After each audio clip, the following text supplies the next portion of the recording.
Hello everyone, my name is Stan Russell, and I stand before you today, humbled and honored to share the life story of a wonderful friend of mine, Amos Jarman. God has a perfect plan for each of us to help fulfill His purpose and glory. One of the greatest gifts given to us by God was unfailing love through the birth, life, and death of His Son, Jesus Christ, who died on the cross at Calvary so that we should have eternal life and happiness. I stand before you today as a believer in Jesus Christ, and I have full confidence that Amos Jarman is now in heaven celebrating. Don't be sad, because what we have here today are the remnants of Amos's body. His spirit and soul are now in a glorified body in heaven. Just as Jesus sent a great comforter to guide us and to take his place after he ascended into heaven, I believe the spirit, kindness, love, and willingness to serve others that was in Amos lives in those whose lives he touched, including mine. I'll share a brief story of how Amos and I met. I remember seeing Amos and his wife Jackie for the first time at Chick-fil-A on Columbia Avenue in Franklin. They had a crowd of people gathered around them. Everyone was smiling, laughing, and having a big time. As I walked by, Amos spoke to me, just as he did to anyone who walked by. I stopped for a moment, said hello, and introduced myself, and then told Amos I had to get back to work because I was on my lunch break. I became a regular at Chick-fil-A, as many people do, because they are a Christian-owned and operated business. The service is great, the food is always good, and they're the only restaurant I know that serves Jesus fries, which Amos loved to eat. I would see Amos and Jackie almost daily, and as always, he would speak as I walked by. One day I went into Chick-fil-A at my regular time, and I noticed it was a little quieter than usual. Amos and Jackie weren't there. I noticed a glass jar on the counter for donations for someone. I picked it up and recognized Amos in the photo. I thought he may be in the hospital, but found out that his wife Jackie had passed away. This was toward the end of August in 2013. Amos and I would share some common ground soon, but this was just the start. My wife and I both lost our fathers in 2013. She lost hers in June, mine passed in October. We witnessed the heartbreak on our mother's faces because of the loss of a lifelong mate. It was very hard. My father's passing was sudden. He had been feeling very tired and worn down. The doctors had just passed it off as old age. At his doctor's last visit, he was diagnosed with stage 4 pancreatic cancer. He knew he was going to die. And the hardest thing I ever had to do was have that serious conversation with my father about taking care of my mom and the finances once he passed. It was hard not to get emotional, but as a man, I knew I had to be strong. I truly believe God was preparing me for a greater purpose because he knew that I would meet someone else who also needed the same support. I had to be strong for my mom, and I had to be strong for another purpose. It's amazing how God can take the unqualified and use them to do great things. Shortly after my father's death, I went back to work and back to eating my usual lunch at Chick-fil-A. Amos had come back too, but now he was coming alone. Amos loved people, and even though he was trying to smile and speak to everyone he walked by, you could see the sorrow and heartbreak in his eyes. He spoke to me as usual, but this time I decided to sit down and eat with him for lunch. I'd seen that look in my mom's eyes and understood what Amos was going through. Our one-time conversation turned into a daily occurrence. We ate lunch together at Chick-fil-A every day for the next 2 years. Amos shared his life stories with me, and before long we were drawing a crowd again, laughing and cutting up as usual. Amos told me stories about his childhood, growing up in Old Hickory, Tennessee, and how things were so different. He also told me about the time that him and some of his friends decided to take some watermelons from a neighbor's field. He learned a very valuable life lesson because, guess what? Amos got caught. Could you imagine how it would be to be able to have a conversation with someone like George Washington, Abe Lincoln, or even Jesus about their life story? I felt like I had been transported back in time talking to Amos. Amos was very active in sports in his high school days. He was a big, strong, and handsome young man. He played on the football team. And as with many sports players, he was very popular, especially with the girls. Now keep in mind, dating rules were vastly different in the 1940s.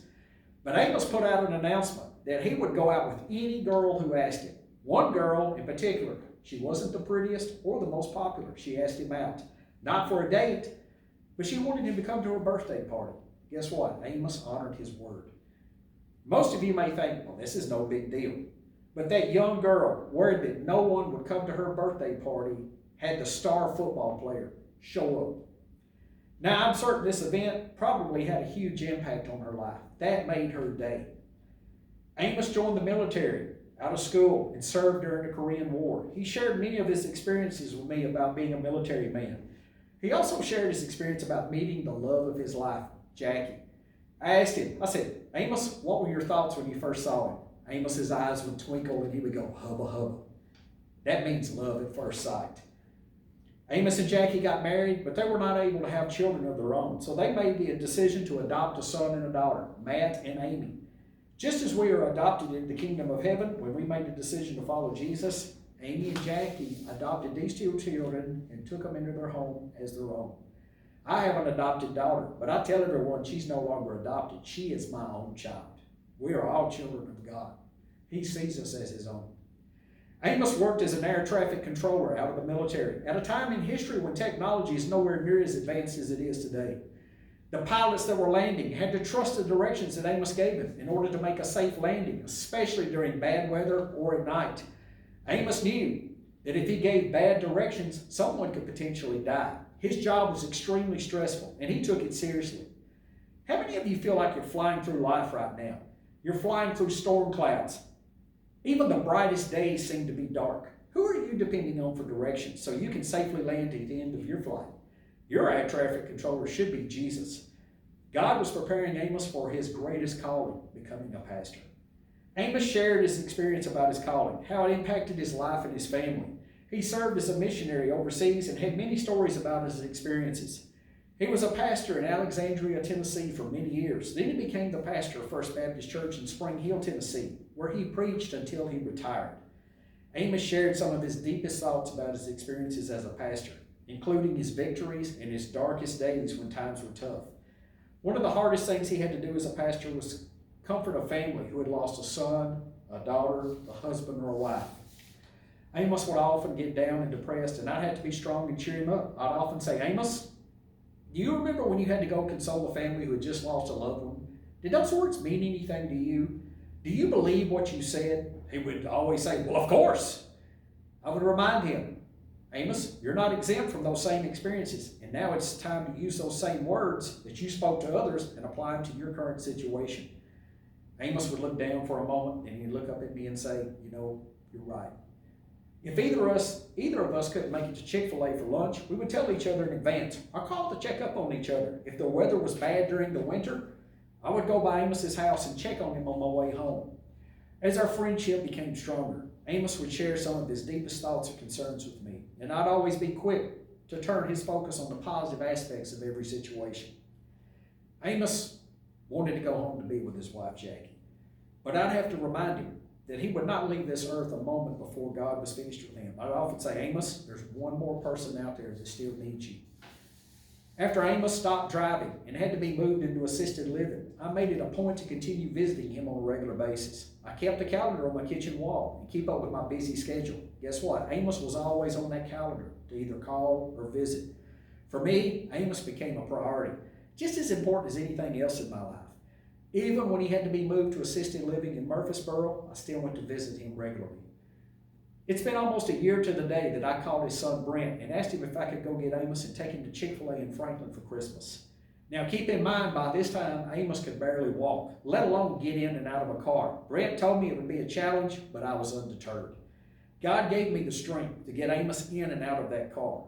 We picked up Amos early in the morning, and he was able to spend almost the entire day at Chick-fil-A. It was a memory that was priceless. I remember telling my wife on the way home, Amos was so excited, but I had that feeling that it would be the last time Amos got a chance to get out. The last time I was able to visit Amos in person was in February of 2020 due to COVID. Undeterred, I would call Amos or Amos would call me. Our last conversation was on November the 15th of 2021. I remember telling him to call me the day the assisted living would allow visitors, and I would be there the next day, even if I had to take off work to be there. He told me he was tired. He was ready to leave this world. My last words were, I love you, brother, and I'll be praying for you. How many of you know beyond a shadow of a doubt you're loved? You know, hearing it from someone can make all the difference between wondering and knowing. Words can hurt, but they can also heal and comfort. Amos spent his life fulfilling the purpose of God. He was a committed husband, a father, he served in the military, and he got the ultimate calling to become a pastor. His influence will extend for generations as heaven will continue to reap the benefits of his work. We all know that Amos is now in heaven, and he's going to get to witness what happens for the rest of us as we live through what I believe are some of the last days on this planet. God used ordinary people to achieve some of the greatest miracles that we read about in the Bible. You may be thinking, well, what's it got to do with me? Whether you believe it or not, we as believers are all called to ministry in some form or fashion. Ministry can be in the form of being a friend to someone who needs one. As I read in a quote from the Jason Foundation, which is an organization active in depression and suicide prevention in schools and churches across the country, a friend can make all the difference in the world. Be one. Amos's love, wisdom, and legacy will guide me for the rest of my life. Amos loved his family. He loved his church. He loved his friends. He loved people. He would have been a friend to anyone willing to accept the invitation. And guess what? I accept it. One last thought. You know, many of us lead hectic lives. And for many of us, our way of living has been disrupted. Times are changing faster than ever. But we must take the time to show the love of Jesus Christ to those who need it the most. Don't ever get too busy to make someone's day a little brighter. And don't lose sight of what's important. There are very few people that I would consider a true friend. Amos Jarman was at the top of that list. Thank you all for coming today.